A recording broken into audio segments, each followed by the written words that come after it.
Hi friends, நம்ம மகாநதியில் வந்து இன்றைக்கி என்ன நடக்க போகுது அப்படின்னு பார்த்தீங்கன்னா, இன்றைக்கி பார்த்தீங்கன்னா விஜய் வந்து ஒரு வழியாக வந்து ஜெயிலேருந்து வீட்டுக்கு வந்தார். வீட்டுக்கு வந்தோன்னே பார்த்தீங்கன்னா அவங்க வந்து குளிக்க வச்சு செஞ்சு அந்த வேலையை வந்து உட்கார வச்சுருக்காங்க. உட்கார வச்சிருக்கும்போது பார்த்தீங்கன்னா, குளிச்சு முடிச்சதுக்கப்புறம் பார்த்தீங்கன்னா ஒரு டீ போட சொல்கிறாங்க. விஜய் வந்து அவங்க வீட்டு வேலைக்காரியை கூப்பிட்டு இந்த மாதிரி டீ போடுங்க எல்லாத்துக்கும் அப்படின்னு சொல்கிறாங்க. உடனே நம்ம வந்து இவங்க நம்ம காவேரி அவங்க மாமா வந்து டீயெல்லாம் ஒன்றும் வேண்டாம் நாங்கள் கிளம்புறோம் அப்படின்னு சொன்னாங்க. அதெல்லாம் ஒன்றும் வேண்டாம், டீயெல்லாம் குடிச்சிட்டு தான் போகணும் அப்படின்னு சொல்லிட்டு டீ வந்து குடிச்சிட்ருக்கான். டீ வந்து குடிச்சு முடிச்சுட்டு பார்த்தீங்கன்னா அவங்க பாட்டி வந்து தனியாக ரூமில் உட்காந்துருக்காங்க. உடனே காவேரி போய் பேச போகிறாங்க. பேசும்போது பார்த்தீங்கன்னா அவங்க பாட்டி வந்து பயங்கரமாக திட்டுறாங்க. உடனே என் பேரனுக்கு எவ்வளோ பிரச்சனை பார்த்தியா அப்படின்ற மாதிரி திட்டுறாங்க. உடனே காவேரி சொல்கிறாங்க, இதோட இனிமேல் எந்த பிரச்சனையும் வராது, இதுக்கப்புறம் எந்த ஒரு பிரச்சனையுமே வராது, வரையும் நான் விட மாட்டேன் அப்படின்ற மாதிரி நம்ம காவேரி வந்து வேர்ல்டை வந்து சொல்கிறாங்க. சொன்னதுக்கப்புறம் பார்த்தீங்கன்னா அதுக்கப்புறம் இங்கே வந்து விஜய் வந்து காவேரி உள்ளக்க என்ட்ரி வரதே சும்மா ரொம்ப மாசாக இருந்துச்சு. எனக்கே ஒரு மாதிரி அவளையே பார்க்குற மாதிரி பார்க்கணும்னு தோன்ற அளவுக்கு நல்லா பண்ணிட்டா.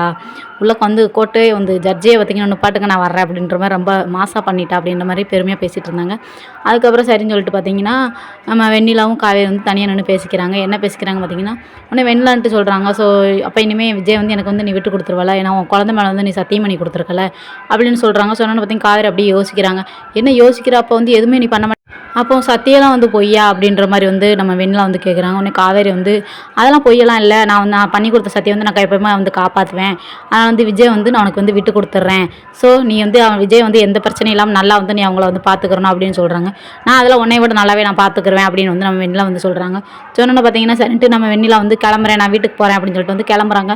கிளம்புனோன்னு பார்த்தீங்கன்னா விஜய் வந்துட்டு அவங்க வெண்ணிலா கையை வந்து பிடிக்கிறாங்க. என்ன இப்படி பிடிச்சிட்டு இருக்கு, கையை விடுங்க நான் வீட்டுக்கு போகிறேன் கிளம்புறேன் அப்படின்னு சொல்லிட்டு வந்து கிளம்புறாங்க. இன்றைக்கி சீரியல் வந்து அவ்வளோதான். ஓகே பை பை டாட்டா. இந்த வீடியோ பிடிச்சிருந்துச்சுன்னா மறக்காம என்னோட சேனல் வந்து ஒரு சப்ஸ்கிரைப் பண்ணி வச்சுக்கோங்க, ஒரு லைக் போட்டுருங்க. Okay bye by.